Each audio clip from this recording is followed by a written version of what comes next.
Umar ibn Khattab அவர்கள் சுபகிலே சில பொழுதுகளில் சூரா யூசுப் ஓதுவார்கள், சில பொழுதுகளில் சூரா நஹல் ஓதுவார்கள், அல்லது அது போன்ற சூறாக்களை ஓதுவார்கள். எதற்காக அப்படி ஓதுவார்கள் என்று சொன்னால், ஃபிர் ரக்அத்தில் ஊலா, முதல் ரக்காத்துல ஓதுவார்கள். எதற்காக ஓதுவார்கள் தெரியுமா? ஹத்தா யஜ்தமி அன்னாஸ், மக்கள் வந்து சஃப்ல வந்து எல்லாரும் தொழுகையில முதல் ரக்காத்துல சேரும் வரைக்கும் ஓதுவார்கள்.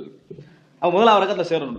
இப்ப என்ன செஞ்சுக்கிறாங்கன்னு சொன்னா, முதல் ரக்காத்த நேரத்தோட வந்தவர்களும் சுருக்கமா ஓத மாட்டாங்களான்னு நினைக்கிற அளவுக்கு ஆக்கிக்கிறாங்க. உமர்ல என்ன செய்யறாங்க, பின்னால வரவங்க எல்லாம் சேர்றதுக்காக அதாவது மேலதிகமா ஓதுறாங்க. இப்ப செய்திருக்கக்கூடிய இந்த அரை மணி நேரம் இகாமத் சிஸ்டம் இருக்குதானே, அந்த பாங்கு சொன்னோன்னே ஒருத்த பள்ளிக்குள்ள வருவோம் பாருங்க, அவன் என்ன நினைப்பான்னு சொன்னா, குல்லு பின்னா சோதி முதல் ரக்காத்தையும் குல்ஹுல்லாஹுல் ஓதி 2 ரக்காத்தையும் முடிக்க கூடாதுன்னு நினைப்பான். ஏன் நினைக்கிறான் தெரியுமா? அவன் அரை மணி நேரம் ஏற்கனவே என்ன செஞ்சுட்டான், அங்க இருந்துட்டான். ரசூல் ஸல்லல்லாஹு அலைஹி வஸல்லம் கொடுத்த டைம் இல்ல இகாமத்துக்கு. ரசூல் ஸல்லல்லாஹு அலைஹி வஸல்லம் டைமை பாத்தீங்கன்னு சொன்னா, ஒருவர் டாய்லெட் போய் அந்த தேவைகளை முடித்துட்டு வர அளவுக்கும், சாப்பிட்டவர் அதை முடிக்கிற அளவுக்கு தான் டைம் இருக்கு. ஏன்னா 10 நிமிடம் கூடினா 10 நிமிடம், போனா 15 நிமிடம்.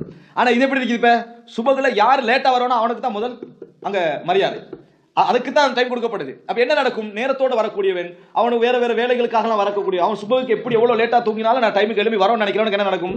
அவனும் முதல்ல என்ன செய்வான், 2 எடுப்பான்.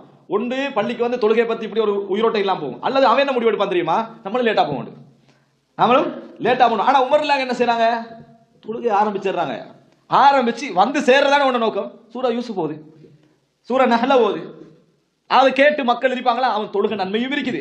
இதுதான் சஹாபாக்களோட ஃபிக்ஹுக்கும் எங்களுடைய ஃபிக்ஹுக்கும் உள்ள வித்தியாசம்.